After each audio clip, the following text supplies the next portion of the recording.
In this video, we're going to work through a couple examples of rationalizing the denominator.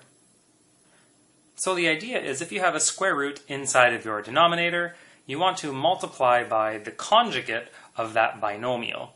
So in our case, we'd like to multiply both the numerator and the denominator by the conjugate, which is square root of x minus 2 plus the square root of x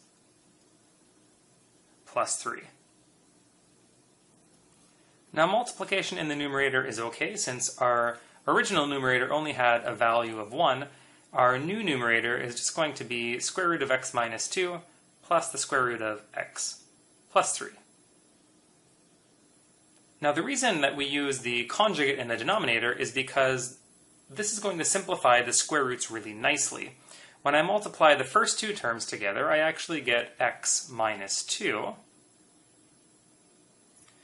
When I multiply the first term here with the last term, and then this one with this one, those terms are going to cancel out and give me 0. And then the only other multiplication I have to worry about for my new denominator is the multiplication of this square root with this square root. And that's going to give us negative x plus 3. So just noticing a little bit of simplification that can happen in the denominator, we're going to get x minus x, which is 0, and then negative 2 minus 3 for a negative 5 inside of our denominator.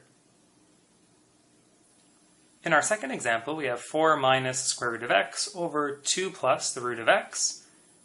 And if we want to rationalize the denominator, we want to multiply by the conjugate of this expression in the denominator. So we're going to multiply both the numerator and the denominator by 2 minus root x.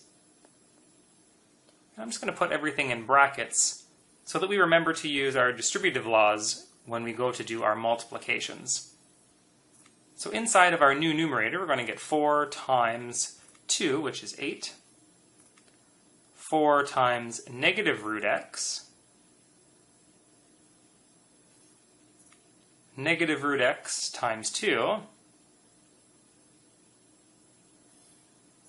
and then negative root x times negative root x. That's going to give us positive x.